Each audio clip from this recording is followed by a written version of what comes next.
Good afternoon all of you. आज basically हम लोग अपने कैपेसिटर चैप्टर के लास्ट क्लास में, लास्ट सेशन में, today is 6th lecture of capacitor, today's date is 11th of June. हम लोग लास्ट क्लास में डाई इलेक्ट्रिसिस की बात कर रहे थे, उसी को आज खत्म करेंगे और चैप्टर खत्म हो जाएगा। ठीक है, एनसीईआरटी के अकॉर्डिंग हमारा पूरा चैप्टर खत्म हो जाएगा। हम लोग अब पूरे चैप्टर का रिवीजन शुरू कर सकते हैं। मेरा सिंपल हम्बल रिक्वेस्ट है आप लोगों से कि आप लोग आज के बाद कोशिश करें कि सब लोग सबसे पहले तो अपना नोट्स पूरा ठीक करें। अगले अगले कुछ दिनों में नोट्स ठीक करें और मंडे तक पूरा एनसीईआरटी दूसरे चैप्टर का सॉल्व करें। ये दो काम करना आपकी फर्स्ट प्रायोरिटी होनी चाहिए। मंडे तक एनसीईआरटी प्लस नोट्स का काम पूरी तरह खत्म हो जाना चाहिए। हम मंडे से नेक्स्ट चैप्टर भी शुरू करेंगे, वो है हमारा करंट। ठीक है, हम करंट को शुरू करेंगे। तो अपने इस चैप्टर को पूरी तरीके से अगर करना है आपको, तो जल्दी से नोट्स वोट्स सबको ठीक करना शुरू कीजिए। Let's start our class for today. आज के लिए हम लोग क्लास शुरू करते हैं। ठीक है, लेट्स सी, देखते हैं। तो हम लोग लास्ट क्लास में क्या बात कर रहे थे, याद करिए। लास्ट क्लास हम लोग बात कर रहे थे डाई इलेक्ट्रिसिस का। ठीक है, हम लोग डाई इलेक्ट्रिसिस की बात कर रहे थे। डाई इलेक्ट्रिसिस की जब हम बात कर रहे थे तो डाई इलेक्ट्रिसिस बेसिकली क्या होता था। ठीक है, डाई इलेक्ट्रिसिस बेसिकली क्या होता था, हमने बताया था कि बेसिकली एक इंसुलेटर को हम लोग डाई इलेक्ट्रिसिस कहते थे। कोई भी इंसुलेटर, एयर भी एक तरीके का इंसुलेटर है, उसको भी हम लोग डाई इलेक्ट्रिसिस कहते थे। ठीक है, एयर को भी हम लोग डाई इलेक्ट्रिसिस कहते थे। उसके बाद हमने क्या देखा था, उसके बाद हमने बताया था कि डाई इलेक्ट्रिसिस बेसिकली दो तरह के होते हैं। एक होता है पोलर, दूसरा होता है नॉन पोलर। क्लियर है? पोलर डाइइलेक्ट्रिसिस क्या होता है, हमने बताया था कि पोलर डाइइलेक्ट्रिसिस कहते हैं कि मान लीजिए ऐसा डाइइलेक्ट्रिसिस जिसमें हमारे पास जो एक एक मॉलिक्यूल के पास जो डाइपोल तो होता है, लेकिन ओवरऑल डाइपोल क्या होता है, रैंडमली अरेंज होता है, और नेट डाइपोल क्या होता है, 0 होता है। दूसरा हमने बात किया था non polar dipole, non polar dielectric. Non polar में क्या होता था कि पॉजिटिव और नेगेटिव चार्ज दोनों क्या होते थे, कोइंसाइड करते थे और कोई डाइपोल नहीं बनाते थे। यानी दो तरह के डाइइलेक्ट्रिक्स होते हैं, एक पोलर और एक नॉन पोलर। लास्ट क्लास में हमने आपको बताया है। ठीक है, अगर मैं बोलूं कि अगर एक डाइइलेक्ट्रिसिस को एक्सटर्नल इलेक्ट्रिक फील्ड में रखते हैं तो क्या होता था, सारे के सारे डाइपोल्स फील्ड के अलोंग अरेंज हो जाते थे। देखते हैं कैसे। तो मान लीजिए ये हमारा एक्सटर्नल इलेक्ट्रिक फील्ड है, ये हमारा, रिकॉल करवा रहा हूं, लिखना कुछ नहीं है अभी। ये हमारा एक्सटर्नल इलेक्ट्रिक फील्ड है, और इस एक्सटर्नल इलेक्ट्रिक फील्ड में हमारे सारे के सारे डाइपोल जो है वो एक ही डायरेक्शन में अलाइंड हो गए, या कह सकते हैं कि अरेंज हो गए। सारे के सारे किस डायरेक्शन में अरेंज हो गए, फील्ड के अलोंग अरेंज हो गए।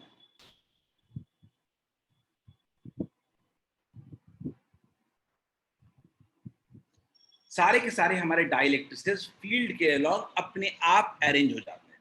ठीक है, इस प्रोसेस को हम लोग पोलराइजेशन कहते हैं। लास्ट क्लास में मैंने बताया था कि इसी मतलब एक पहले जो मैं डाइइलेक्ट्रिक्स में सारे डाइपोल्स अलग अलग डायरेक्शन में अरेंज थे, वो सब अब एक डायरेक्शन में अलाइन हो गए फील्ड के along. This process is called polarisation. अब इनके पास एक नेट डाइपोल मोमेंट हो जाता है। तो हम लोग अज्यूम करते हैं कि नेट डाइपोल मोमेंट बेसिकली क्या होता है, एक चार्ज इंड्यूस कर देता है, सिग्मा माइनस और एक सिग्मा प्लस। याद करिए, मैंने बताया था सिग्मा इसको इंड्यूस कहते हैं, चार्ज इंड्यूस कहते हैं। मैंने फॉर्मूला लास्ट क्लास में डिराइव कराया था, sigma induced equals to sigma into 1 minus 1 by K. Clear है? ये होता था हमारा total charge induced in the dielectrics. ठीक है, अब हम थोड़ा आगे बढ़ते हैं। लास्ट क्लास में सब चीजें हम पहले पढ़ चुके हैं। हम आज आगे बढ़ेंगे कि आखिर जब डाइइलेक्ट्रिक्स को इंसर्ट करते हैं, तो मान लेते हैं कि चलो पोलराइजेशन होता है, डाइइलेक्ट्रिक्स में सारे डाइपोल्स एक तरफ अरेंज हो जाते हैं, लेकिन क्या कैपेसिटेंस पे क्या फर्क पड़ता है, इसको पढ़ने की आज हम कोशिश करेंगे। तो हमारा हेडिंग होगा आज का, इन प्रेजेंस ऑफ डाइइलेक्ट्रिक या in presence of dielectric capacitance. हमारा हेडिंग होगा capacitance in presence of dielectric. देखते हैं, समझने की कोशिश करते हैं। मान लीजिए हमने क्या किया कि हमारे पास एक पैरेलल प्लेट कैपेसिटर था। हमने क्या लिया, एक पैरेलल प्लेट कैपेसिटर लिया। मान लेते हैं कि इसमें चार्ज पहले कितना था, सिग्मा था, दूसरे वाले में कितना होगा, माइनस सिग्मा। क्लियर है? मान लेते हैं कि इसके प्लेट्स के बीच का जो डिस्टेंस था वो कितना था, डी था, और डिस्टेंस इसके पास डी था, और अगर उसके बाद में बोलूं तो ये एरिया इसका प्लेट का था, ए था। हम जानते हैं कि जब अंदर में कुछ भी नहीं था तो अगर सिर्फ एयर था तो उस वक्त मेरा जो कैपेसिटेंस था वो कितना था, epsilon not A by D. Clear है क्या? जब एयर था तो हम फॉर्मूला याद है, हमने डिराइव किया था epsilon not A by D. Capacitance का फॉर्मूला होता था epsilon not A upon D. हम लोग देखते हैं कि मान लीजिए डाई इलेक्ट्रिसिस को इंट्रोड्यूस करेंगे तो क्या होगा। तो मैं पहले पूरी कहानी लिखना चाहूंगा। डेरिवेशन का मेजर पार्ट जो होता है वो स्टोरी होता है कि क्या हम लिख रहे हैं। देखते हैं, consider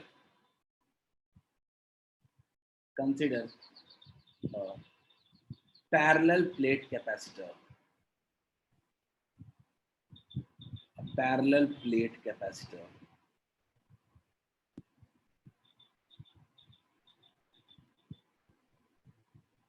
with plate area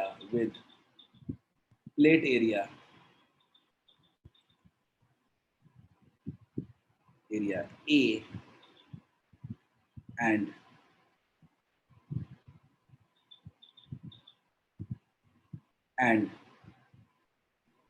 distance between plates is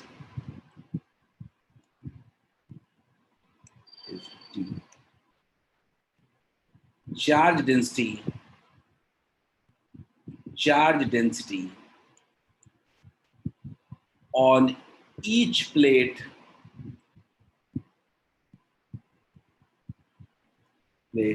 B sigma. याद रखिए हमने ये क्यों लिखा है, ये बात आपको समझने की जरूरत है कि हमने ये आखिर इतनी कहानी क्यों लिखी। क्योंकि जितने भी टर्म्स हम इंट्रोड्यूस कर रहे हैं वो सब चीजें हमको लिखना जरूरी है। हमने क्या लिखा है, ये सब चीजें लिखी। Charge density on each plate be sigma. Clear है? अब हमारा पूरी तरीके से हमने स्टेटमेंट लिख लिया। अब हम क्या लिखते हैं, a dielectric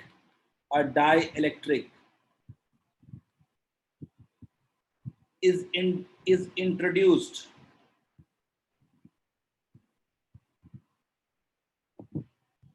between plates of capacitor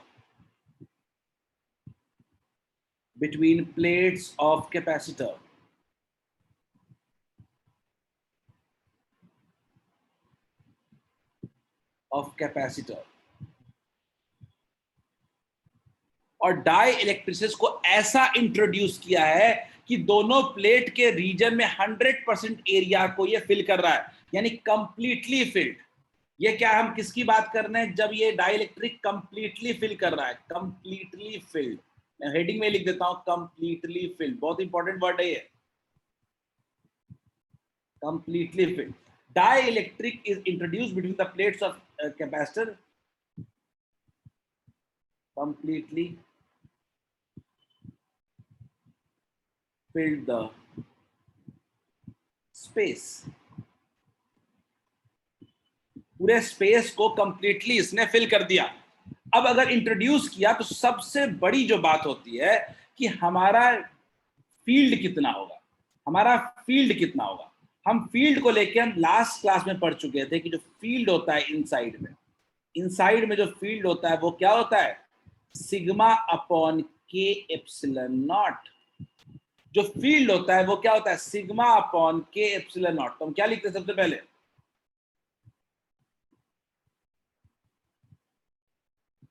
एक second,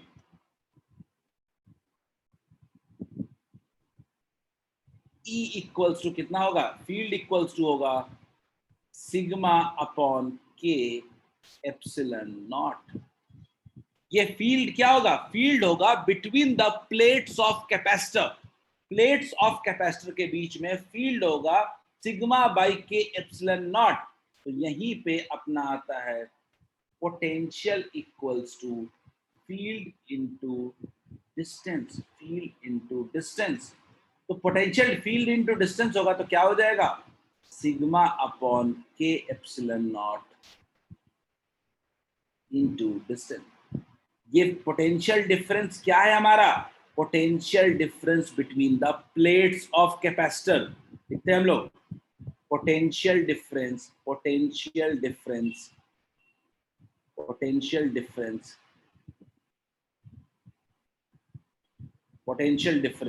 B, v equals to E into D.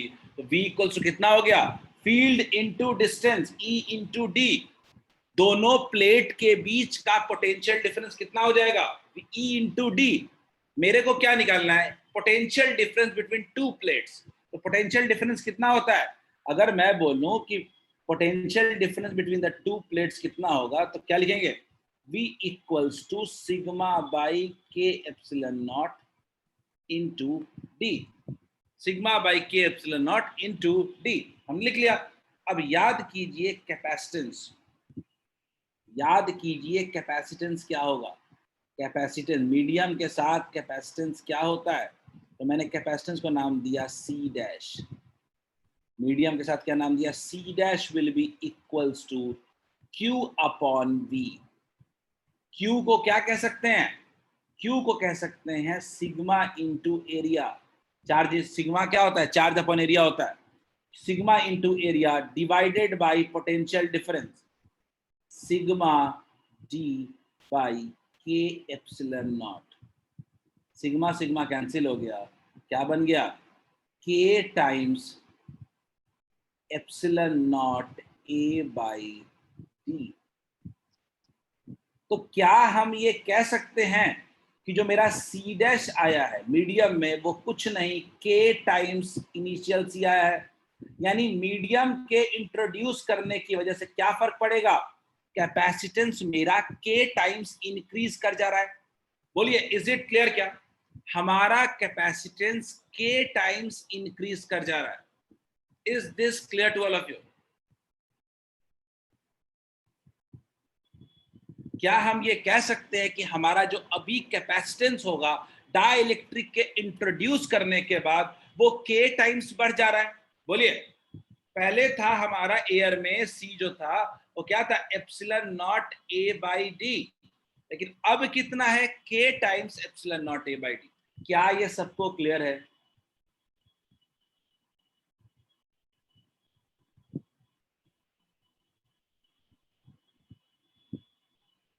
ठीक है, ये लास्ट स्टेप पे याद रखिएगा, पूरा लिखिए जल्दी से, जल्दी से पूरा लिखिए, कोई भी डाउट है तो। बड़ा सिंपल कंक्लूजन है, ये बहुत इंपॉर्टेंट डेरिवेशन है आपका।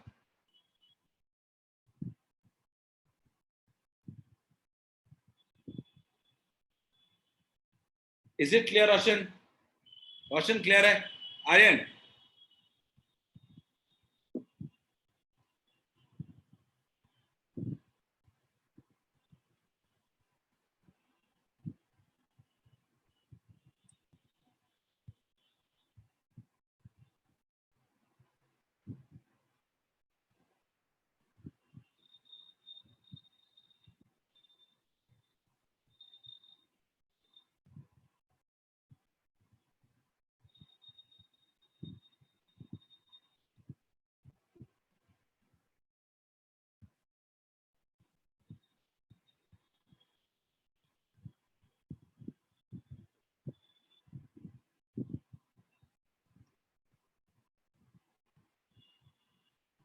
अनुष्का सेकंड पैराग्राफ रिपीट कर दीजिए।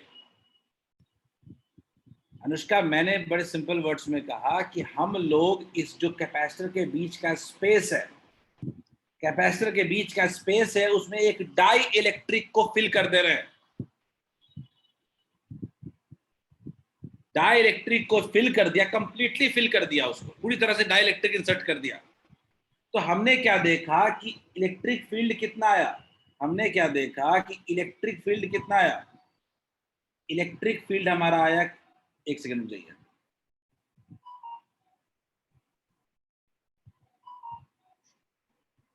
हमारा हमारा इलेक्ट्रिक फील्ड कुछ आया ऐसा, इलेक्ट्रिक फील्ड हमारा आया sigma by K epsilon naught. तो फील्ड अगर आ गया तो हम पोटेंशियल डिफरेंस निकाल सकते हैं क्या, फील्ड इनटू डिस्टेंस होता है, पोटेंशियल डिफरेंस निकल गया तो कैपेसिटेंस का फॉर्मूला होता है क्यू बाई वी, लगा दिया है। एवरीवन नोट इट डाउन जल्दी। अनिमेश सही कह रहे हो, अनिमेश ये फाइनल, ये सी डैश जो लिया है आफ्टर इंट्रोड्यूसिंग डाइलेक्ट्रिक, ये विद डाइलेक्ट्रिक्स है, याद रखना इसको।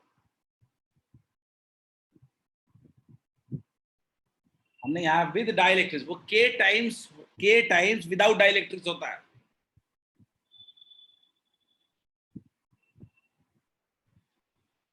यानी अगर डाइलेक्ट्रिक को कंप्लीटली फिल कर देंगे तो कैपेसिटेंस बढ़ जाएगा, कितने टाइम्स? के टाइम्स बढ़ जाएगा।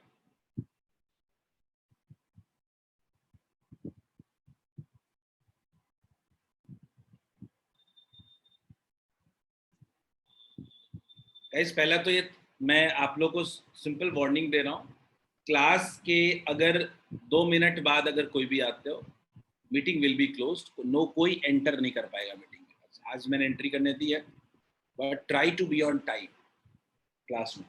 आप सोते रहोगे क्लास के लिए तो मतलब क्लास वैसे भी करने में कोई खास फायदा नहीं है आपका। बेटर कि आप सो जाओ घर पे। दूसरा, I have minute by minute record कि आप कितने मिनट कब जाए होंगे। I will send all the records to your parents.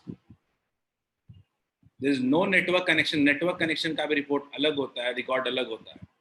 तो कई लोग नेटवर्क कनेक्शन की वजह से सीरियस तो हो नहीं, इसका मतलब क्लास में स्किप कर रहे हो, तो बी प्रिपेयर्ड अगले कुछ दिनों के लिए। I will be totally strict with this. I will be completely strict because अगर पढ़ना है ही नहीं तो बेटर है कि अभी फेल कर जाएं, आगे जाके फेल करने से क्या फायदा। घर पे बता दिया जाए कि आप पास नहीं कर रहे हो अगले साल।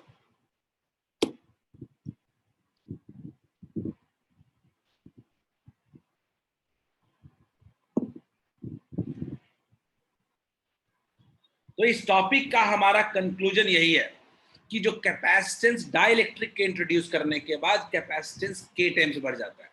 C dash equals to K times C। Clear है? Let's go to a question. सब लोग इस क्वेश्चन को ट्राई करें। सब लोग इस क्वेश्चन को ट्राई करें।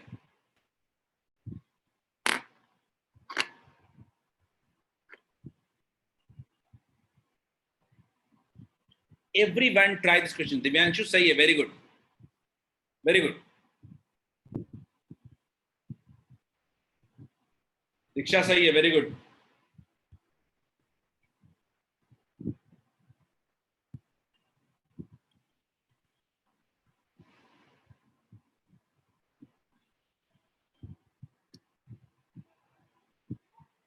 तमन्ना सही है, रोशन सही है, वेरी गुड।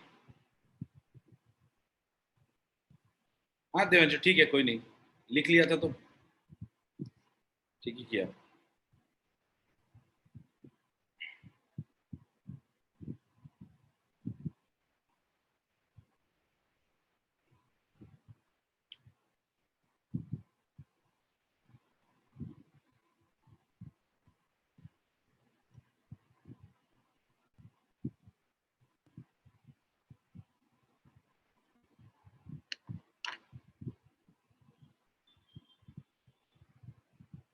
अनिमेश ठीक है, आर्यन ठीक है।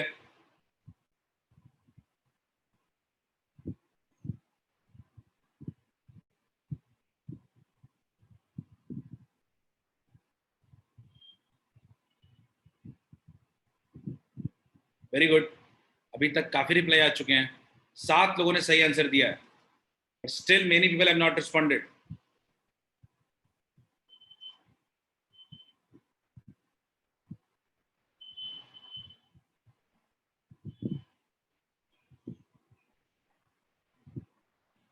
अंशु ठीक है, वेरी गुड अंशु।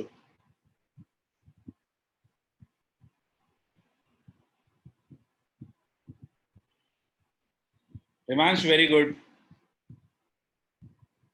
प्रत्युष, दोनों प्रत्युष। रितेश, सौरभ,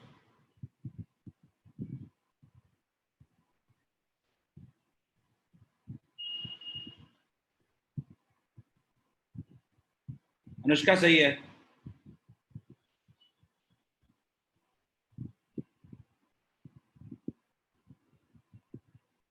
सी, एयर में कितना होगा?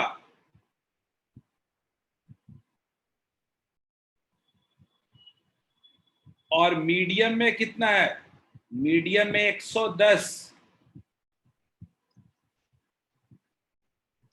हम लोग जानते हैं कि सी डैश इक्वल्स टू कितना होता है? के टाइम्स सी होता है।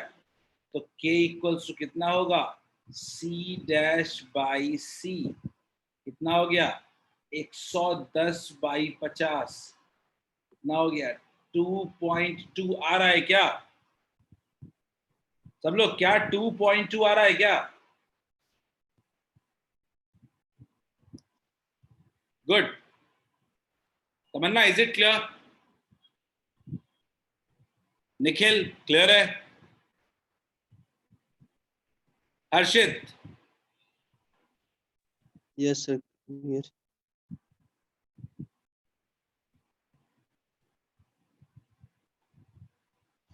चलिए लेट्स मूव अहेड, आगे बढ़ते हैं। ये तो एक डाइलेक्ट्रिक लगाने के बाद क्या होता है वो हमने देखा। अब अगर एक से ज्यादा डाइलेक्ट्रिक लगा दे तो क्या होता है, इसको समझने की कोशिश करते हैं। अब हम मोर देन वन डाइलेक्ट्रिक का फॉर्मूला डिराइव करने की कोशिश करेंगे और उसको समझने की कोशिश करेंगे। देखते हैं, मोर देन वन डाइलेक्ट्रिक, एक डाइलेक्ट्रिक मतलब k टाइम्स बढ़ जाता है, मान लिया आपकी बात। एक से ज्यादा में क्या होगा, तो एक से ज्यादा डाइलेक्ट्रिक इंट्रोड्यूस कर दिया हमने। क्या किया कि मान लीजिए एक डाइलेक्ट्रिक इंट्रोड्यूस, मान लेते हैं टोटल जो दोनों प्लेट के बीच का डिस्टेंस कितना है, दोनों प्लेट के बीच का डिस्टेंस है d। इसी में हमको डाइलेक्ट्रिक्स को इंट्रोड्यूस करना है, कंप्लीटली फिल नहीं कर रहे हैं अभी, 2-3 लगा रहे हैं हम लोग। तो हमने एक ले लिया T1 थिकनेस का, T1 थिकनेस का, और दूसरा ले लिया T2 थिकनेस का, दो डाइलेक्ट्रिक ले लिया। और पहला डाइलेक्ट्रिक ले लिया K1 और दूसरा डाइलेक्ट्रिक कांस्टेंट कितना है K2। क्लियर है? दो डाइलेक्ट्रिक को क्या कर दिया, अंदर फिल कर दिया इसके अंदर। ठीक है, अब अगर पूरे दोनों प्लेट के बीच का एरिया देखोगे तो कुल 3 तरह का एरिया है। एक ऐसा जिसमें पहला मीडियम 1 है, डाइलेक्ट्रिक 1 है, दूसरा ऐसा एरिया जिसमें डाइलेक्ट्रिक 2 है, और तीसरा बचा हुआ एरिया जो क्या है, एयर है। बोलिए इज इट क्लियर? क्या इज दिस क्लियर? 3 तरह के एरिया है, एक मीडियम वाला, पहला वन मीडियम, दूसरा मीडियम, तीसरा एयर। क्लियर है? 3 मीडियम है। तो अगर मैं ये कहूं कि तीनों रीजन में अलग अलग फील्ड होगा, तीनों रीजन में अलग अलग फील्ड होगा, तो तीनों रीजन में अलग अलग पोटेंशियल डिफरेंस होगा। मैं बड़ा सिंपल सा करता हूं इस क्वेश्चन को सॉल्व करने के लिए, इसको 3 पार्ट में डिवाइड कर देता हूं।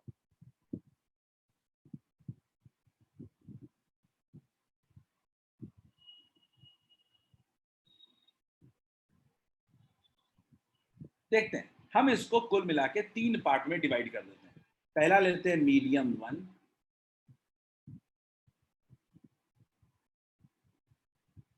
दूसरा ले लेते हैं मीडियम 2,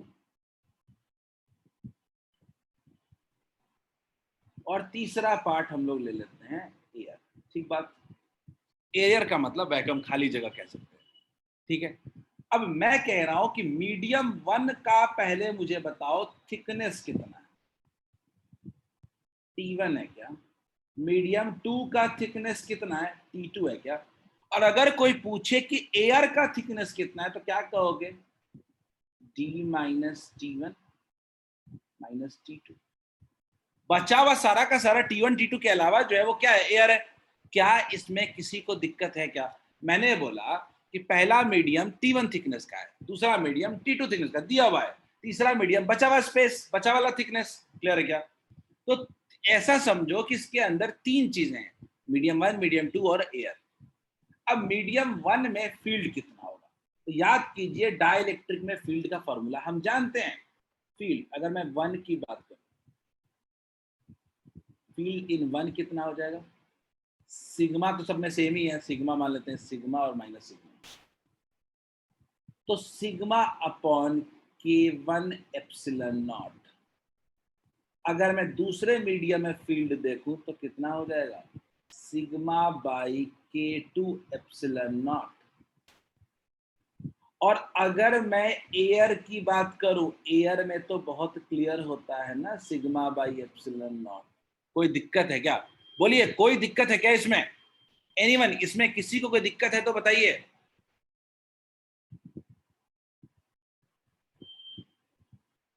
थोड़ा आगे बढ़ते हैं, थोड़ा आगे बढ़ते हैं। मान लीजिए अगर हम बात करें पोटेंशियल डिफरेंस की, अगर हम बात करें पोटेंशियल डिफरेंस की, V, V इक्वल्स टू क्या हो रहा है, पोटेंशियल डिफरेंस इन वन। अगर मैं बोलूं कि इस वन प्लेट के अक्रॉस पोटेंशियल डिफरेंस कितना होगा, अगर मैं बोलूं कि वन पहले प्लेट के अक्रॉस पोटेंशियल डिफरेंस इतने रीजन में कितना होगा, तो क्या बोलेंगे हम लोग, कहेंगे क्या E1 इंटू डी, क्या हम लोग कहेंगे ना E1 into D, E1 into T1, E1 into T1, बोलिए। तो क्या हम लोग अब कह सकते हैं, क्या हम लोग अब कह सकते हैं कि V1 equals to sigma by K1 epsilon not into T1। क्या पोटेंशियल डिफरेंस बिटवीन पहला प्लेट क्लियर है क्या, पहला, दिव्यांशु डाउट है क्या, दिव्यांशु डाउट है, दिव्यांशु क्लियर नहीं है क्या, डाउट है?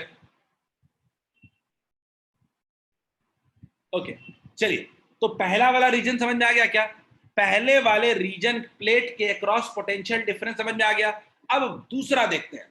अब मैं कहता हूं कि दूसरे प्लेट को देखिए, तो दूसरे प्लेट का पोटेंशियल डिफरेंस क्या कह सकते हैं, क्या E2 इंटू T2। तो क्या हम लोग फाइनल नहीं कह सकते हैं V2 equals to sigma by K2 epsilon not into T2। ये मेरा दूसरा हो गया। Is this clear? दो हो गया। अब तीसरा एयर बचा। एयर वाला तो हमारा पूरा पहले का हमेशा करते हैं हम लोग, जानते हैं हम लोग। तो इसमें अगर अपने को पोटेंशियल डिफरेंस इन एयर कोई पूछेगा तो क्या बोलेंगे, ये माइन इंटू थिकनेस कितना है, D minus T1 minus T2। थोड़ा गड़बड़ हो गया, D minus T1 minus T2, D minus T1 minus T2। अगर मैं पोटेंशियल डिफरेंस बिटवीन, अगर मैं लिखूं potential difference between in air, potential difference in air equals to क्या लिखेंगे, sigma by epsilon not D minus T1 minus T2। Is this clear to all of you? क्या सबको clear है, क्या सबको क्लियर है क्या? तीन रीजन है तो तीनों में अपना अपना फील्ड है, तो तीनों में अपने अपने फील्ड की वजह से अपना अपना पोटेंशियल डिफरेंस है। लेकिन मसला कुछ और है, हमको दोनों प्लेट के बीच का पोटेंशियल डिफरेंस निकालना है। तो क्या हम कह सकते हैं potential difference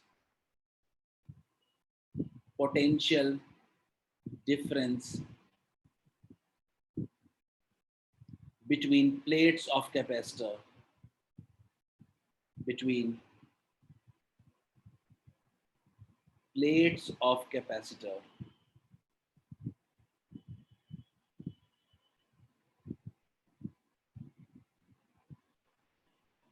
equals to V equals to V1 plus V2 plus VA। क्या सबको ये पोटेंशियल डिफरेंस क्लियर है क्या? टोटल पोटेंशियल डिफरेंस तीनों का सम होगा, और क्या। जल्दी से लिखिए इसको, साफ साफ ड्रॉ कीजिए और लिखिए इसको, फिर मैं आगे बढ़ूंगा। अब क्वेश्चन खत्म हो चुका है, डेरिवेशन इतना ही मेहनत का था।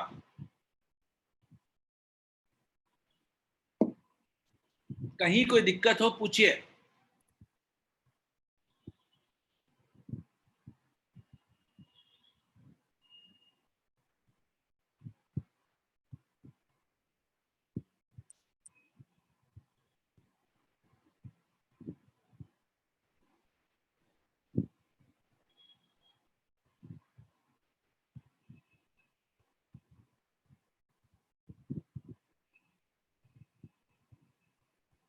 जल्दी नोट करें।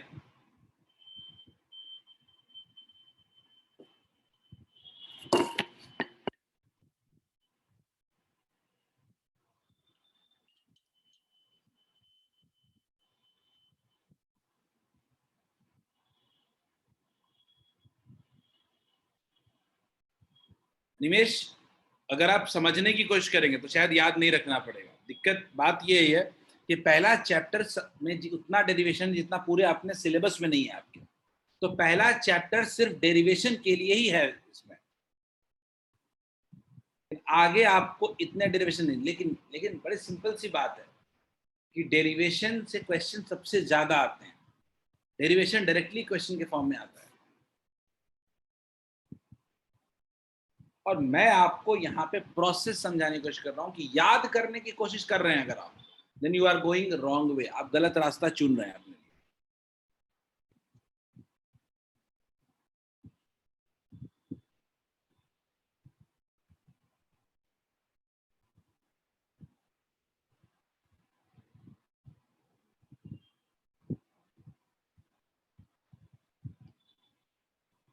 आई होप सबने यहाँ तक तो लिख ही लिया होगा कम से कम। मैं अब आपको टोटल पोटेंशियल डिफरेंस निकालने की कोशिश करूंगा।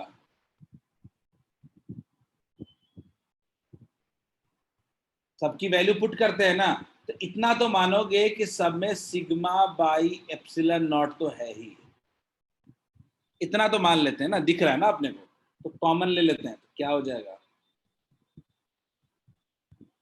T1 by K1, T1 by K1 plus T2 by K2 plus D minus T1 minus T2। ये हो गया potential difference, total potential difference हो गया। हमने कुछ नहीं किया, सिग्मा बाई एप्सिलन नॉट को कॉमन ले लिया, कॉमन ले लिया हमने। अब हमारे को क्या निकालना है, अब हमें निकालना है कैपेसिटेंस। C इक्वल्स टू क्या होता है, Q by V। C equals to होता है Q बाई V। Q याद करिए, Q को सिग्मा इंटू एरिया भी लिख सकते हैं, याद रखिएगा। सिग्मा इक्वल्स टू क्या होता था, Q अपॉन एरिया। तो sigma into area by V, value put किया जाए V का, सिग्मा इंटू एरिया।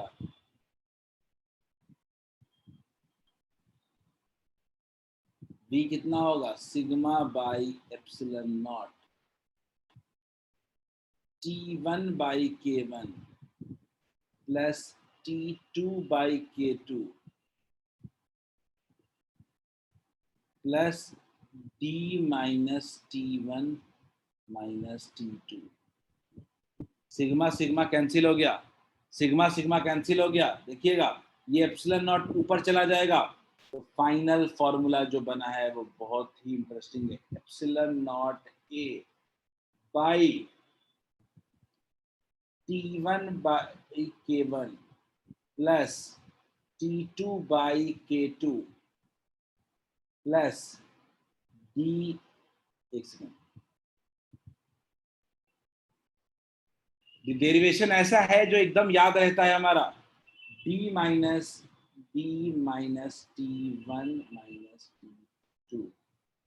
क्लियर है क्या, D minus T1 minus T2। जल्दी लिखिए इसको, जल्दी लिखिए इस डेरिवेशन को सब लोग। हमने बेसिक तरीका यूज किया, C equal to Q by V थोड़े ना पहली बार यूज कर रहे हैं। कैपेसिटेंस का फॉर्मूला ही होता है चार्ज अपन पोटेंशियल डिफरेंस। चार्ज क्या होता है, सिग्मा इंटू, ये भी नया नहीं है। पोटेंशियल डिफरेंस अभी अभी तो निकाला था, यही पोटेंशियल डिफरेंस में ही तो सारा मेहनत करना था आपने। तो पोटेंशियल डिफरेंस निकाला, सिग्मा सिग्मा कैंसिल हो गया, तो फॉर्मूला क्या बन गया, एप्सिलन नॉट ए बाई, नीचे डिनोमिनेटर में जो आया है मैं इसको समझाऊंगा थोड़ा सा।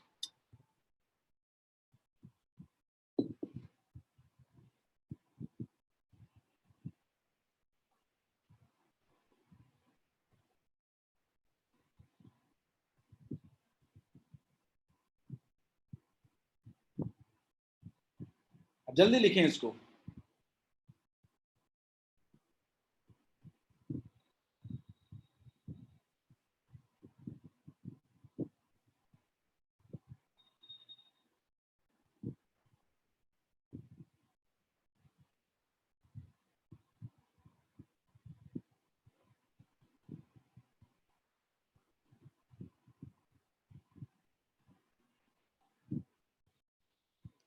लास्ट में K2 मिस कर गया, ठीक है, सही है, सही है निमेश।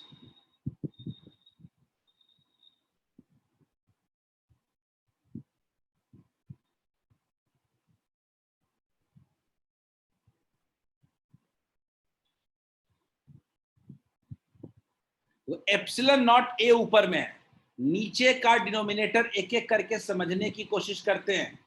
ये पहला पार्ट, ये वाला पार्ट क्या शो कर रहा है? Medium one, medium one. ये क्या शो कर रहा है? Medium two. और तीसरा वाला जो मीडियम जितना भी ले लिया, तीसरा का जो पार्ट शो कर रहा होता है वो क्या शो कर रहा होता है? एयर, एयर का रीजन। क्लियर है क्या? D1 T1 by K1 medium one show कर रहा है, T2 by K2 medium to show कर रहा है, और D minus T1 minus T2 किसको शो कर रहा है? एयर को शो कर रहा है। क्लियर है? तो यहीं से अगर हम सोचते हैं कि मान लीजिए दो ही क्यों, दो से ज्यादा भी हो सकता है, तो अगर दो से ज्यादा अगर कैपेसिटर अगर लग गया, अगर डाइलेक्ट्रिक्स लग गया, तो कैपेसिटेंस कैसा बिहेव करेगा देखने की कोशिश करते हैं। इसको कहते हैं हम लोग general formula, general formula, general formula, general formula. अगर दो से ज्यादा एन कैपेसिटर्स, एन डाइलेक्ट्रिक्स लग गए तो हम लोग लिखते हैं C equals to epsilon not A by epsilon not A by, simple देखिए, पहले मीडियम कौन, कितने मीडियम है? तो एन मीडियम है, तो T1 by K1 plus T2 by K2 plus अब तो चलता रहेगा Tn बाई Kn तक, Tn बाई Kn, इतने मीडियम्स थे। अब plus D minus T1 minus T2 minus चलता रहेगा Tn तक। ये पूरा का पूरा मेरा जनरल फॉर्मूला हो जाएगा, ये मेरा जनरल फॉर्मूला हो जाएगा। गौर से देखिए, ये मेरा कैपेसिटेंस का जनरल फॉर्मूला है, epsilon not A by this. Clear है? अगर एक से ज्यादा लग गया, एक मैं आपको स्पेशल केस दिखाता हूं इसमें, एक आपको मैं स्पेशल केस दिखाता हूं।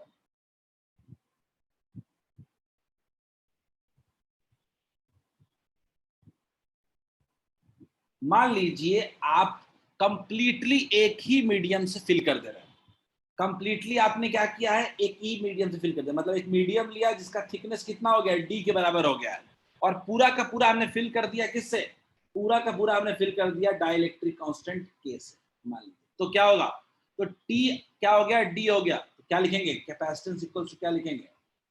Epsilon not A by T by K होता है, T बाई K, तो T की जगह कितना हो जाएगा? D बाई K, एक ही मीडियम है, प्लस बचा कितना हो जाएगा? D माइनस D, जीरो हो जाएगा। तो क्या C इक्वल्स टू आ रहा है क्या? K times epsilon not A by D, जो हमने फॉर्मूला डिराइव किया था, क्या यही फॉर्मूला हमने डिराइव नहीं किया था क्या? कि अगर कंप्लीटली फिल कर देंगे तो कैपेसिटेंस कितना हो जाता है? K times epsilon not A by D हो जाता है। फिर से मैं बता रहा हूं, ध्यान दीजिएगा। मैंने बोला मान लीजिए एक ही मीडियम पूरी तरह फिल कर दिया, तो T1 बाई K1 होगा, T2 बाई K2 का मतलब नहीं है, एक ही मीडियम है, तो D थिकनेस का है, D बाई K हो गया। दूसरा, एयर तो कुछ है ही नहीं, तो एयर का पार्ट बिल्कुल क्या हो जाएगा? जीरो हो जाएगा। तो क्या फॉर्मूला सेम आ गया क्या? क्या मेरा फॉर्मूला वही आ गया क्या जो अभी हमने थोड़ी देर पहले निकाला था? तो याद रखिएगा ये फॉर्मूला, और इसको यूज करने का तरीका भी सीखते हैं अभी हम लोग, जल्दी से देखते हैं कितने लोग इसको सॉल्व कर पाते हैं। ठीक है, मैं आपको सबसे पहले एक क्वेश्चन देता हूं, जल्दी लिख लो, मैं 1 मिनट का टाइम देता हूं, उसके बाद 2 क्वेश्चन करेंगे, सीख जाओगे आप, 2 क्वेश्चन करके सीख जाओगे।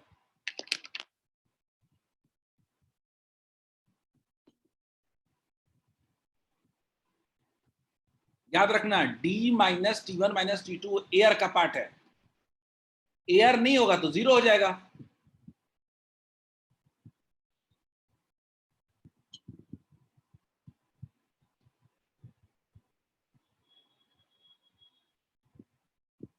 चलिए एक सवाल करते हैं, तभी समझ में आएगा आप लोगों को, जब तक क्वेश्चन नहीं करेंगे तब तक समझ में नहीं आएगा। आप लोग सब लोग इस क्वेश्चन को ट्राई करें, सर इस क्वेश्चन को ट्राई करें, एक सेकंड रुक जाओ, इस क्वेश्चन को पहले ट्राई करो सब लोग। ऑप्शन भी है इसमें, इजी क्वेश्चन है, सब लोग से बन जाएगा, ट्राई करें।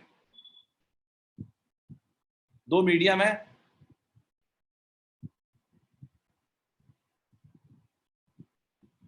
इसके बाद मैं इसके ऊपर वाला सवाल कर रहा हूँ, सेम सवाल होगा, वो भी थोड़ा फर्क।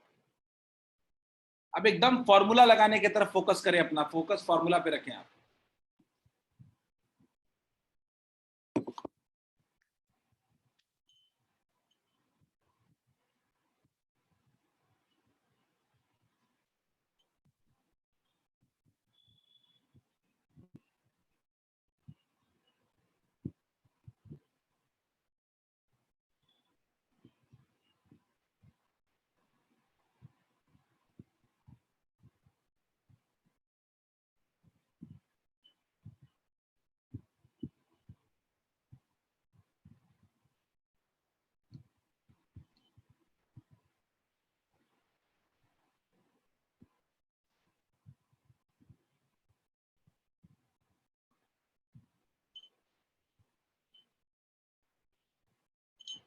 ठीक है रोशन, बिल्कुल सही है, वेरी गुड।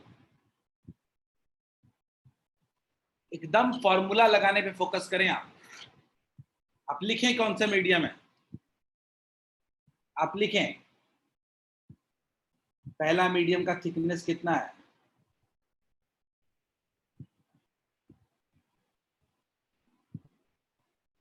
दूसरे मीडियम का थिकनेस कितना है।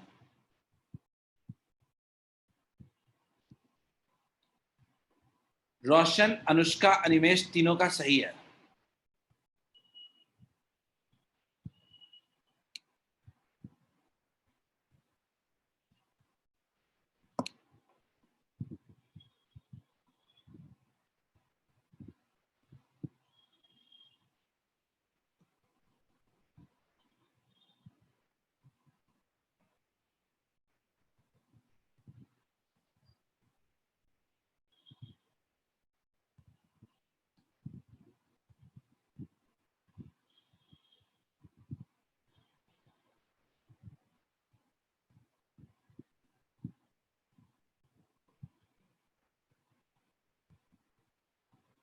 आर्यन सही है।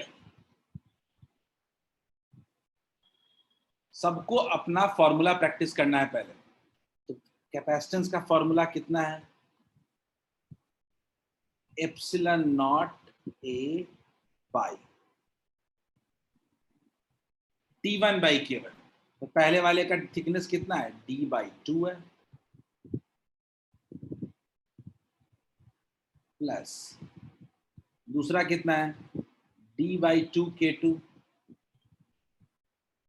अच्छा आप बताओ एयर है क्या इसमें, नहीं दीक्षा सौरभ गलत है, दीक्षा सौरभ गलत है।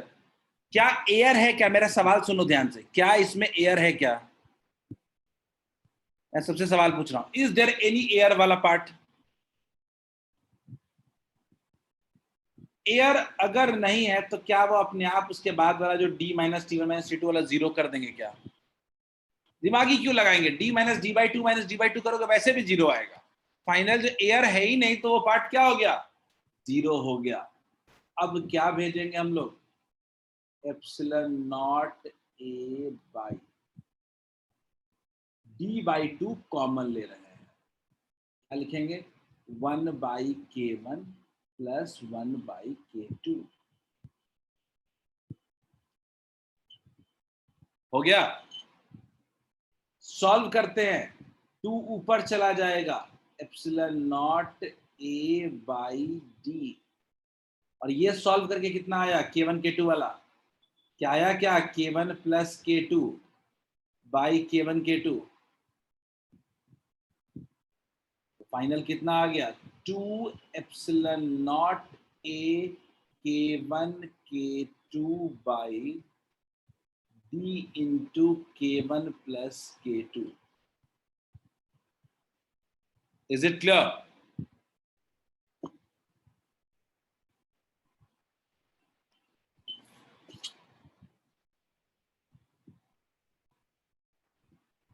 अंशु समझ में आया क्या,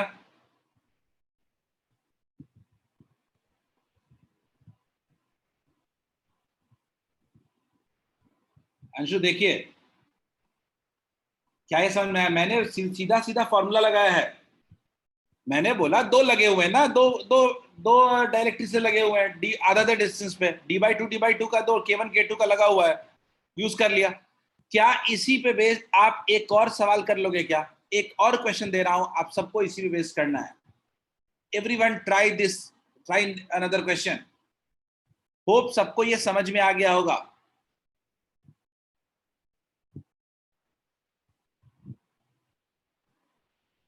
दिनांशु दिक्कत है क्या इसमें?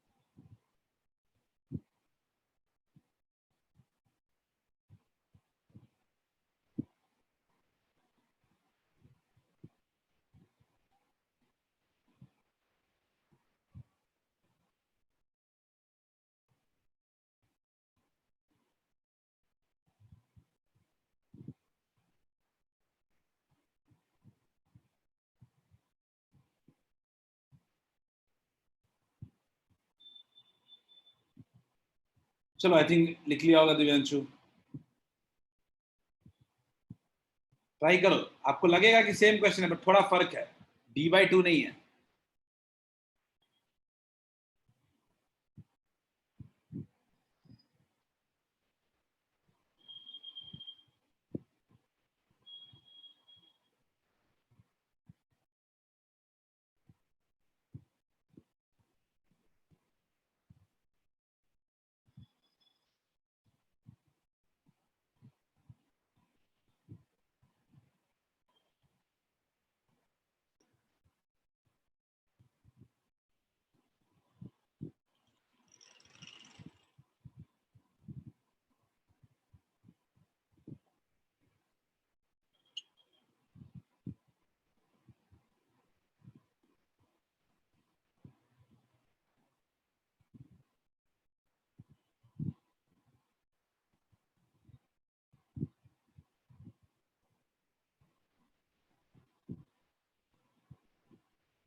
जल्दी से. We have got 2 answers.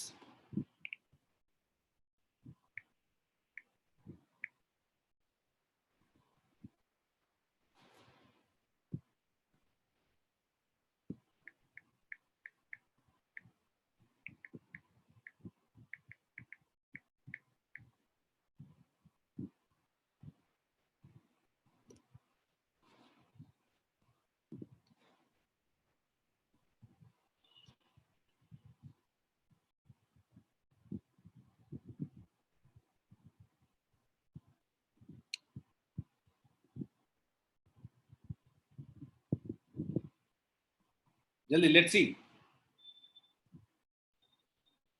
क्या बिल्कुल बेसिक फॉर्मूला नहीं है क्या? बिल्कुल सही है रोशन. अनिमेश अनिमेश, नहीं अनिमेश गड़बड़ है.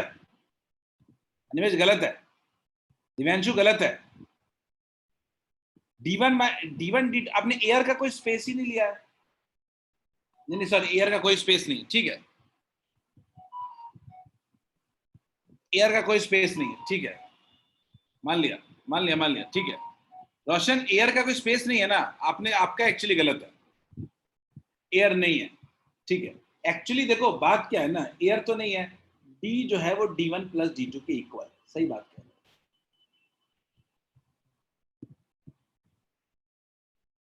ठीक है, बिल्कुल. तो हम लिख सकते हैं यहाँ पे, हम लिख सकते हैं यहाँ पे capacitance C equals to epsilon not A by d1 by k1, d1 by k1 simple formula लिखेंगे, plus d2 by k2 plus d minus d1 minus d2। ठीक बात है, लेकिन क्योंकि हम जानते हैं कि d1 प्लस d2 d के इक्वल होता है, तो फाइनली ये वैल्यू क्या हो जाएगी, 0। तो c इक्वल, एयर का कोई पार्ट नहीं है, ये भी हम जानते हैं। Epsilon not equal by a into क्या हो जाएगा, d1 by k1 plus d2 by k2। Is this clear to all of you? क्या ये सबको क्लियर है? क्या ये सबको क्लियर है? दिव्यांशु, आपका सही था दिव्यांशु, सही था दिव्यांशु। नहीं दिव्यांशु, गलत था, d1 k2 plus d2 k1 होगा, उल्टा लिखा था आपने।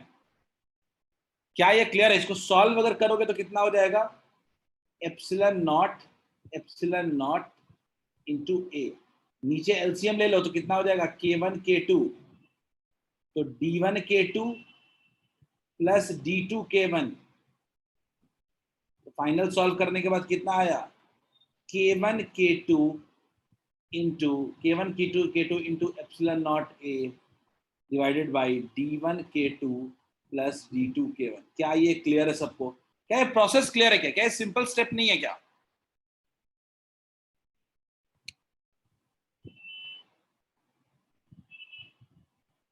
मैं आपसे दिव्यांशु बोल रहा हूं, मैं अनिमेश, मैं कह रहा हूं कि इसमें एयर नहीं है, एयर नहीं है तो ये फैक्टर अपने आप क्या हो जाएगा, 0 हो जाएगा। ठीक है, फॉर्मूले भी लगा दिया, d minus D minus d2, तो क्या d1 d2 की इक्वल है, ये फैक्टर पूरा कैंसिल नहीं हो जाएगा? क्या यहां से आप नहीं लिख सकते हो कि d minus d1 minus d2 must be equal to 0? हो गया ना? चलिए, लेकिन मैं आपको इस मेथड के लिए इतना मेहनत नहीं करवा रहा हूं। इस मेथड से एक बढ़िया मेथड और हमारे पास है, और वो आसान मेथड है। सही है एनीवेज, ठीक है, let's not,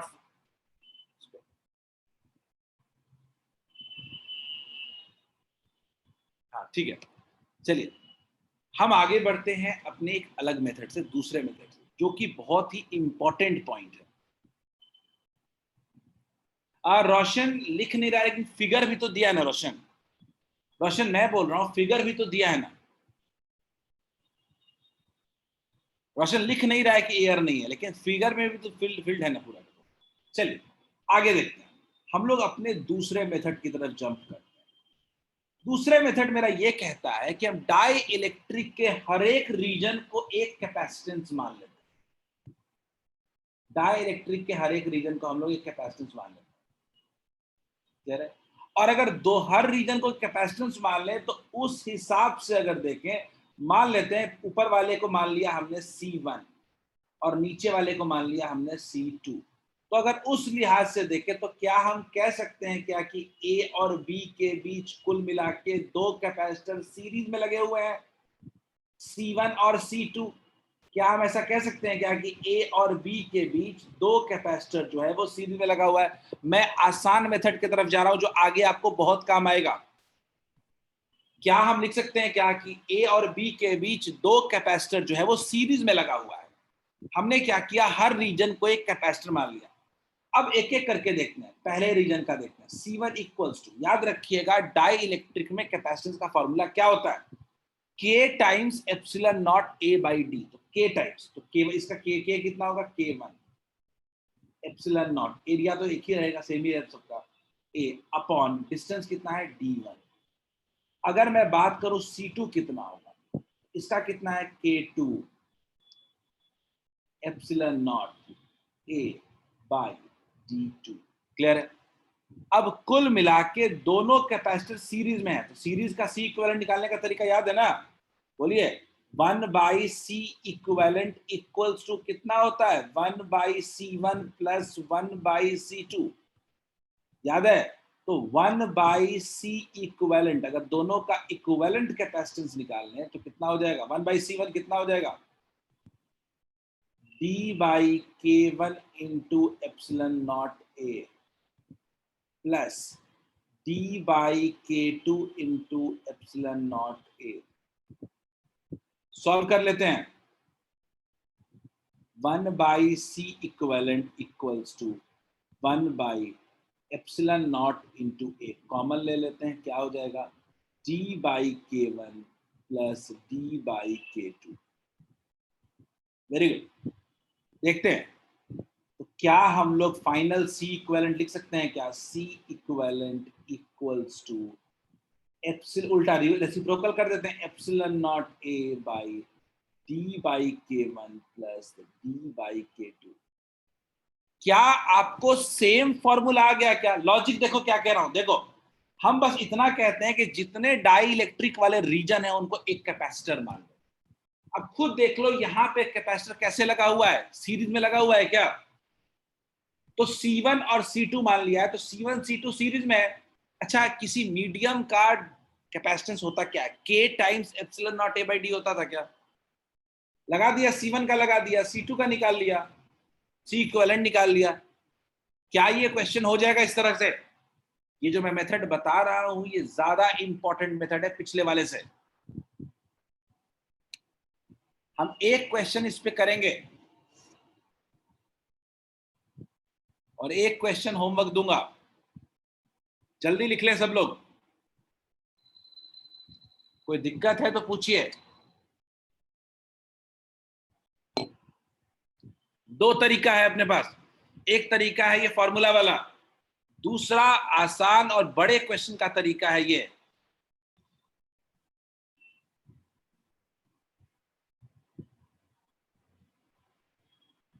sorry, Divyanshu rightly said, Divyanshu is saying कि सर यहाँ पे D1 और D2 होगा, D1 और D2।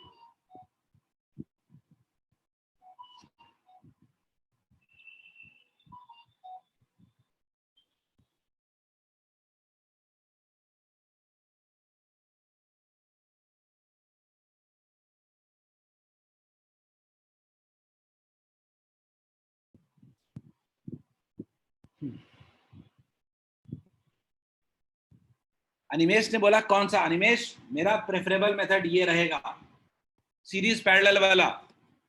ये फॉर्मूला, ये तरीका इसलिए ज्यादा इंपॉर्टेंट है, अच्छा रहता है सीरीज पैरेलल वाला, क्योंकि ये बड़े क्वेश्चन आप इससे बना सकते हो, टफ क्वेश्चन इससे आप बना सकते हो।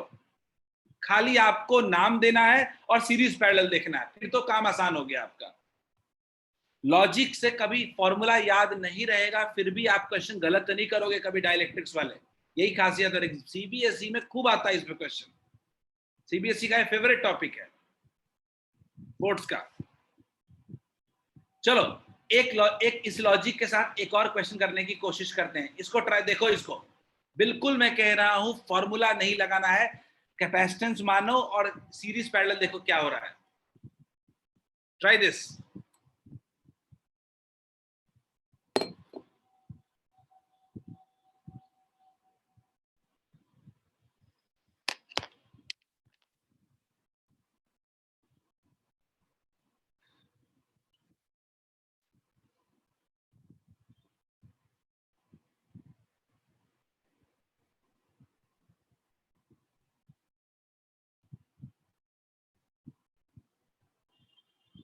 इसके बाद एक बोर्ड्स में आने का बहुत ही इंपॉर्टेंट टॉपिक, थ्योरेटिकल टॉपिक पढ़ाऊंगा और चैप्टर खत्म हो जाएगा।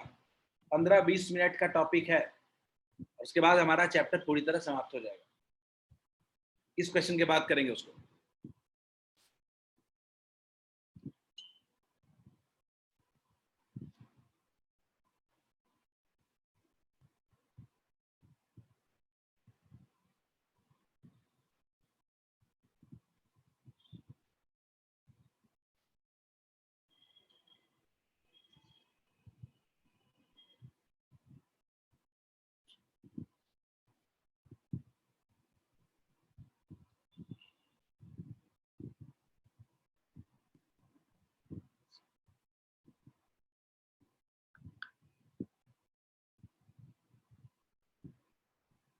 कुछ समझ में आ रहा है? कैपेसिटर दिख रहा है सीरीज पैरेलल? कितने कितने कैपेसिटर बना सकते हो?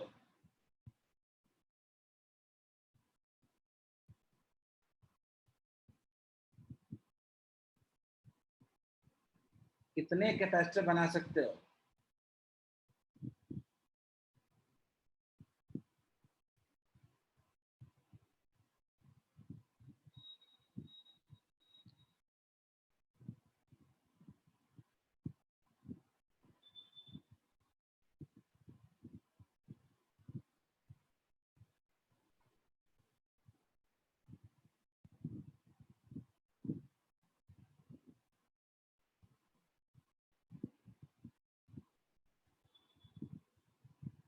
क्या ये दोनों कैपेसिटर पैरेलल में नहीं है क्या? बोलिए, क्या ये दोनों कैपेसिटर्स पैरेलल में नहीं है क्या? C1 और C2, क्या ये दोनों हम कह सकते हैं क्या कि पैरेलल में है?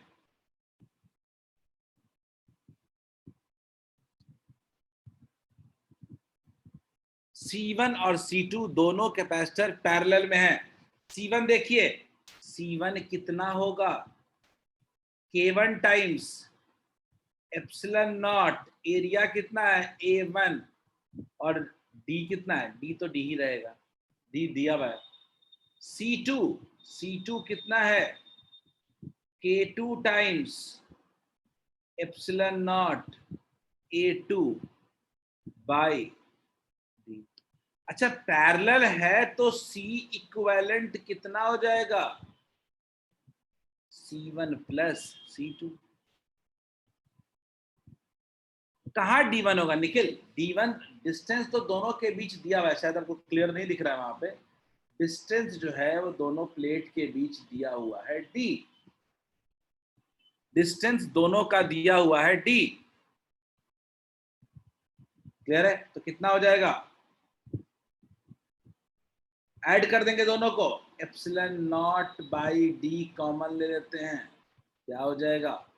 K1 into A1 plus K2 into A2। Is this clear? क्या ये क्लियर है सबको?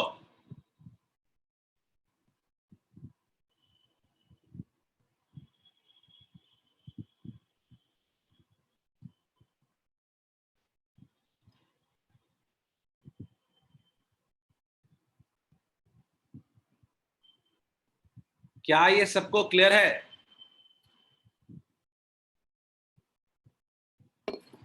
क्या क्वेश्चन आसानी से नहीं बन जा रहा है?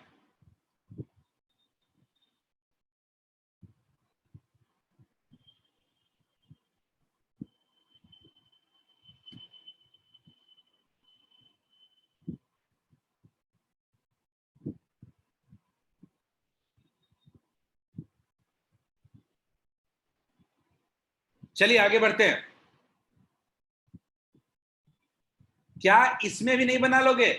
क्या अगर मैं इसको भी बोलूं तो इस क्वेश्चन को भी सॉल्व कर लोगे इस तरीके से, 3 कैपेसिटर मान करके?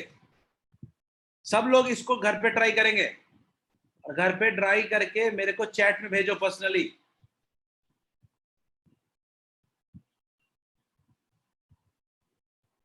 चलिए आगे बढ़ते हैं। Last question of the day, last topic of the day.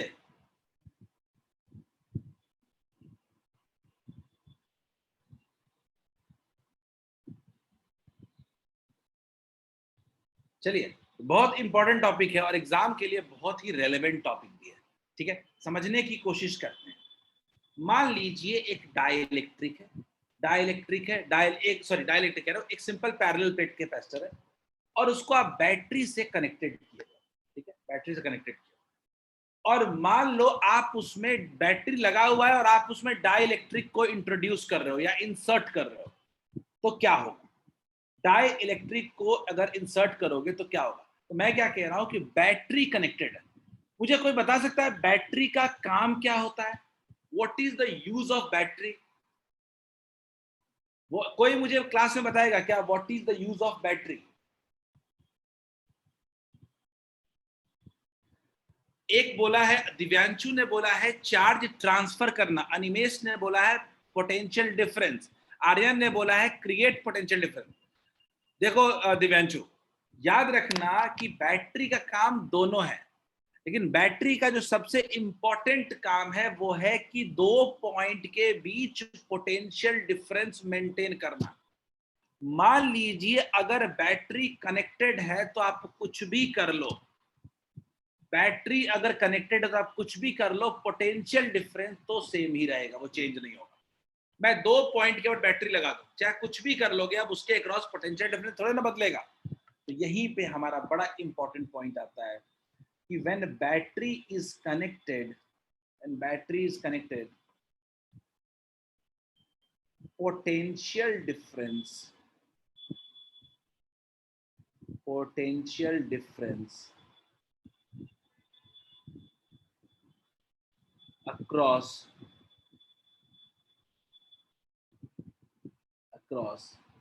plates of capacitor, plates of capacitor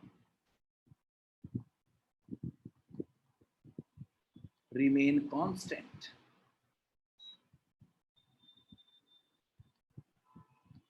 मतलब आप कुछ भी कर लो, प्लेट्स ऑफ कैपेसिटर के बीच पोटेंशियल डिफरेंस जो रहेगा वो कांस्टेंट रहेगा। यानी बहुत इंपॉर्टेंट पॉइंट है, क्या हो जाता है, वी रिमेन कांस्टेंट। मतलब अगर आप बैटरी लगाए हुए हो, कनेक्टेड रखे हुए हो, याद रखना इस सवाल ऐसे ही पूछा जाता है, व्हेन बैटरी रिमेन्स कनेक्टेड, तो अगर आप डाई इलेक्ट्रिक को उसके अंदर इंसर्ट भी करना चाहोगे कैपेसिटर के अक्रॉस, तो भी पोटेंशियल डिफरेंस चेंज नहीं होगा। लेकिन अगला पॉइंट देखते हैं, क्या मेरा कैपेसिटेंस चेंज नहीं होगा? क्या कैपेसिटेंस के बारे में हम बहुत क्लियरली पढ़ चुके हैं। कैपेसिटेंस क्या हो जाता है? चेंज कर जाता है। और कैपेसिटेंस क्या हो जाता है? जो हमारा कैपेसिटेंस हो जाता है इज इंक्रीज्ड बाय के टाइम्स। पढ़ा था ना इसको, इंक्रीजेज बाय के टाइम्स। मैं इसको अगर सही सिंपल वर्ड्स में लिखूं अगर, तो मैंने बताया था आपको कि जो सी डैश होता है, फाइनल कैपेसिटेंस होता है, वो के टाइम्स इनिशियल कैपेसिटेंस हो जाता है। बोलिए, इज इट क्लियर? क्या पहला पॉइंट है कैपेसिटेंस का क्या होगा? तो याद रखिए, डाई इलेक्ट्रिक को अगर इंट्रोड्यूस करेंगे इसके अंदर, डाई इलेक्ट्रिक को इंट्रोड्यूस करेंगे तो कैपेसिटेंस के टाइम्स बढ़ जाएगा। इसको कह सकते हैं कैपेसिटेंस इंक्रीजेस बाय के टाइम्स, और वो कैपेसिटेंस में दिमाग लगाने की जरूरत है, वो हमेशा बढ़ी जाएगा। क्लियर है क्या? तो हमने क्या सीखा कि जब बैटरी कनेक्टेड रहेगा तो सबसे पहले पोटेंशियल डिफरेंस चेंज आप नहीं कर सकते हो आप किसी तरीके से। आप अगर उसके अंदर डाई इलेक्ट्रिक भी डालोगे लेकिन potential difference will remain same. Capacitance भी क्या रहेगा? कैपेसिटेंस का क्या होगा? कैपेसिटेंस के टाइम्स इंक्रीज कर जाएगा। आगे देखते हैं अगला पॉइंट, अगला पॉइंट देखते हैं, electric field between the plates. हर चीज को लेकर सवाल पूछा जाता है। आते हैं, बहुत बढ़िया सवाल पूछा है आपने। अनिमेश ने सवाल पूछा है, सर चार्ज का क्या होगा? चार्ज का क्या होगा?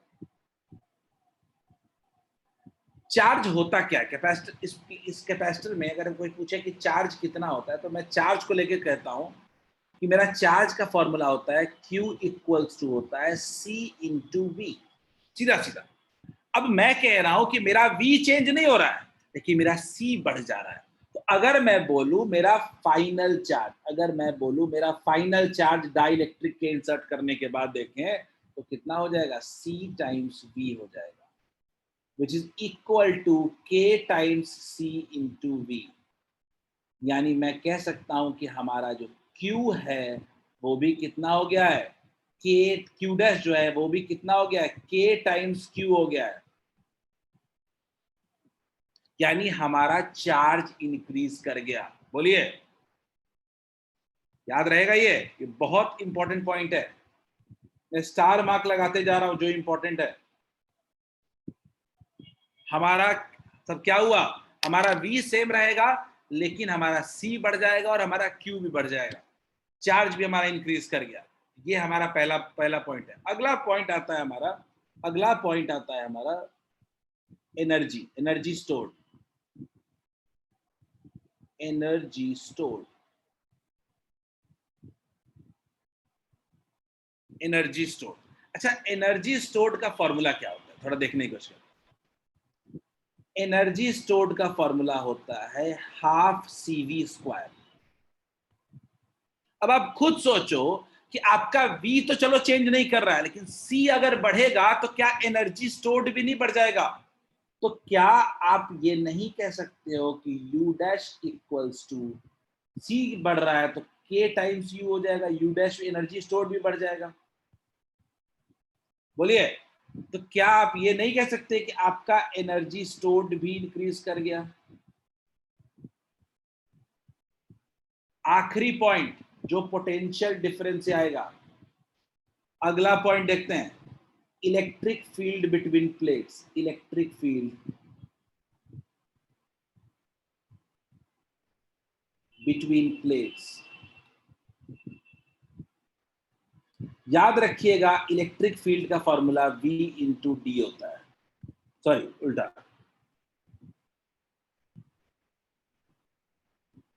V equals to E into D होता है। तो V अगर कांस्टेंट है, D कांस्टेंट है, तो E भी क्या रहेगा? कांस्टेंट। याद रखिएगा E will always remain constant. E भी क्या रहेगा? Constant. Field between the plates भी चेंज नहीं होगा। क्या क्लियर है क्या? बड़ा सिंपल सा बात कह रहा हूं कि मान लीजिए आप बैटरी लगाए हुए हैं और उसमें डाई इलेक्ट्रिक को इंसर्ट करने की कोशिश करिएगा, तो आपका पहला जो पॉइंट होगा वो क्या होगा? पोटेंशियल डिफरेंस कांस्टेंट होगा। दूसरा जो पॉइंट होगा, कैपेसिटेंस कुछ भी कर ले आप, कैपेसिटेंस तो बढ़ेगा ही बढ़ेगा, कैपेसिटेंस तो हमेशा डाइलेक्ट्रिक से बढ़ जाता है। तीसरा, चार्ज भी बढ़ जाएगा। चौथा, एनर्जी भी इंक्रीज कर जाएगा और इलेक्ट्रिक फील्ड कांस्टेंट रहेगा। जल्दी से इसको लिखिए, कोई दिक्कत है तो पूछिए। इस पे डायरेक्ट क्वेश्चन आते हैं। What will happen to electric field when battery remains connected and dielectric is inserted? Battery जब बैटरी कनेक्टेड है मतलब V कांस्टेंट का मतलब E भी कांस्टेंट। कैपेसिटेंस का क्या होगा? तो कैपेसिटेंस तो हमेशा बढ़ता है, इसमें भी बढ़ेगा। चार्ज का क्या होगा? तो चार्ज भी बढ़ जाएगा। एनर्जी स्टोर्ड क्या होगा? एनर्जी स्टोर्ड भी बढ़ जाएगा। और सब K टाइम्स बढ़ रहा है। लिख ले तो से yes, then only we can move to our next part.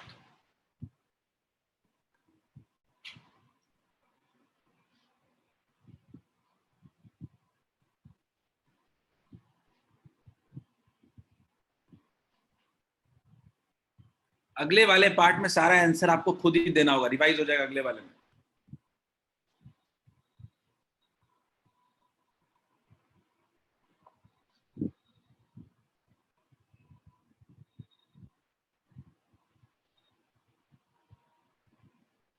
रोशन, दिव्यांशु, दो लोगों ने लिख लिया है, बाकी लोग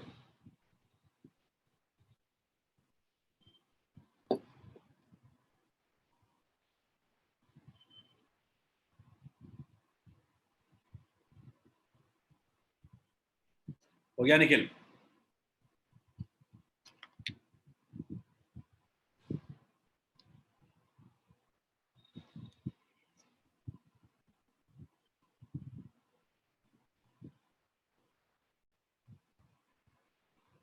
लास्ट पॉइंट देखते हैं, लास्ट चैप्टर का लास्ट पार्ट है ये।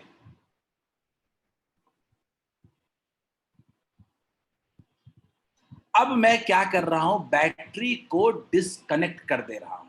बैटरी को डिस्कनेक्ट कर दे रहा हूं। तो बैटरी को अगर हम डिस्कनेक्ट करेंगे, बैटरी डिस्कनेक्टेड का मतलब क्या कहता है कि first capacitor is charged,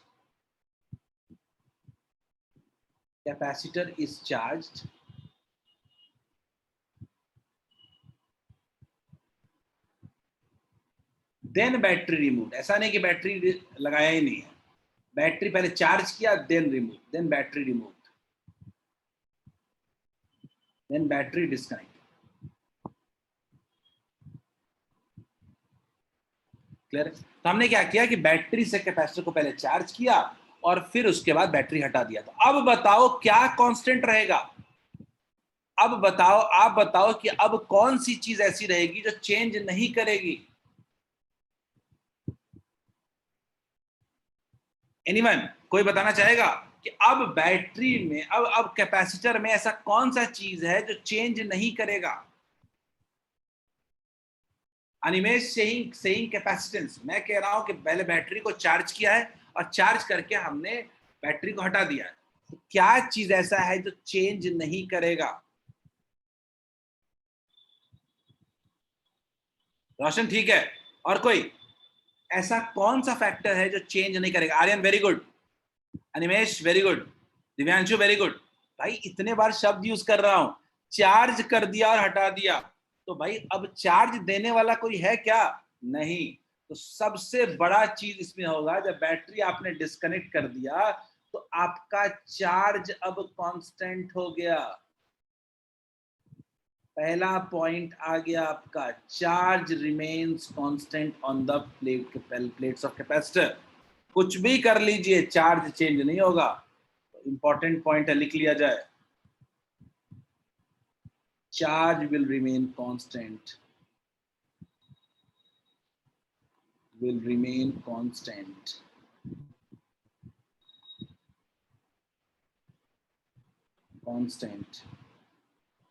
on plates of capacitor.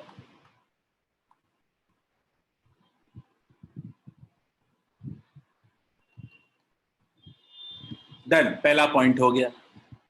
सी को लेकर के तो दिमाग ही नहीं लगाना है, कैपेसिटेंस को लेके तो दिमाग लगाना ही नहीं है, because we know C dash will be K times C. इसमें कहाँ कोई शक है? कैपेसिटेंस तो हमको पता ही है कि डाई इलेक्ट्रिक इंसर्ट करेंगे तो कैपेसिटेंस बढ़ जाएगा, चाहे वो बैटरी लगाओ चाहे बैटरी ना लगाओ। तो दूसरा पॉइंट हमारा है कैपेसिटेंस इंक्रीजेस, कैपेसिटेंस इंक्रीजेस के types, increases k times। Clear है? कैपेसिटेंस बढ़ रहा है। अब थोड़ा Q और C डैश के बाद आगे बढ़ते हैं हम लोग। चलो चार्ज तो सेम ही रहेगा, कैपेसिटेंस बढ़ गया है। पोटेंशियल क्या होता है? पोटेंशियल का फॉर्मूला देखते हैं थोड़ा सा। अगर मैं बात करूं potential difference between two points का, पोटेंशियल डिफरेंस की बात करूं, पोटेंशियल डिफरेंस की बात करूं, पोटेंशियल डिफरेंस की अगर बात करूं, तो पोटेंशियल डिफरेंस यानी V इज इक्वल टू क्या होता है? V is equal to Q by C होता है। तो अगर इस लिहाज से देखें तो V डैश इक्वल्स टू कितना हो जाना चाहिए? Q बाई C डैश, यानी Q बाई C डैश की जगह क्या लिख सकते हैं? K into C। तो हम लोग क्या लिख सकते हैं? Final potential difference equals to initial by K। तो क्या हम कह सकते हैं कि पोटेंशियल डिफरेंस डिक्रीज कर गया है? कैन वी से कि potential difference has decreased k times? Potential difference decreases, बड़ा इंपॉर्टेंट पॉइंट है ये सब।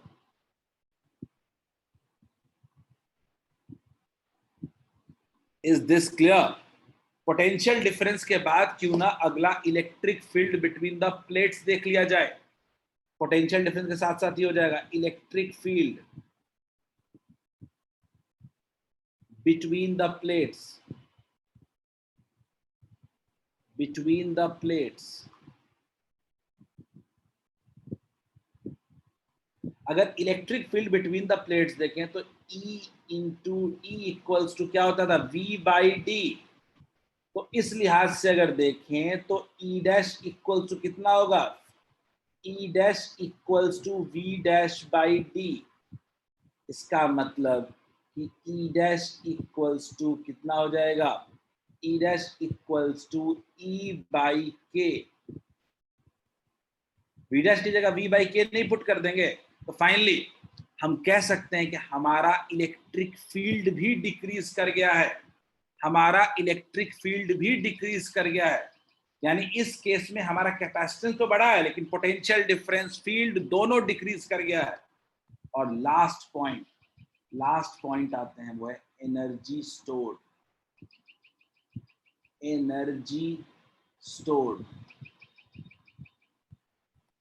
एनर्जी स्टोर्ड में इस बार अपना चार्ज सेम रहना है, तो U इक्वल्स टू क्या लिखेंगे? Q square by 2C। U equals to Q square by 2c, और अगर U डैश की बात करें, U डैश इक्वल्स टू कितना हो जाएगा, Q square by 2c dash.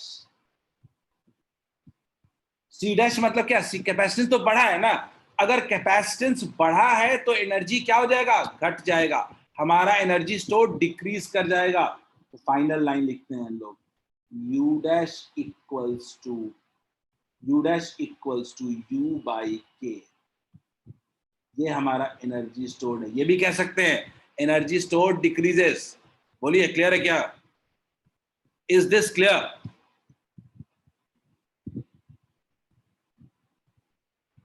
यही है मेरा फाइनल टॉपिक, समझ लो। एक में V कांस्टेंट, दूसरे में Q कांस्टेंट।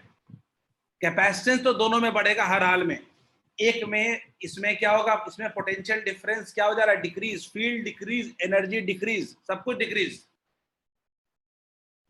बोलिए क्लियर है क्या? That's the end of chapter, यही हमारे चैप्टर का एंड है।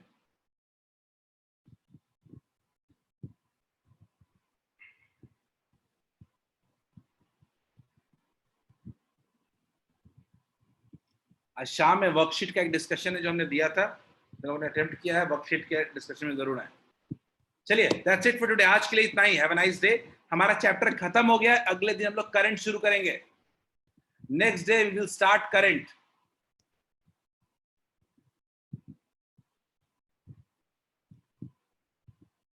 Okay, bye bye.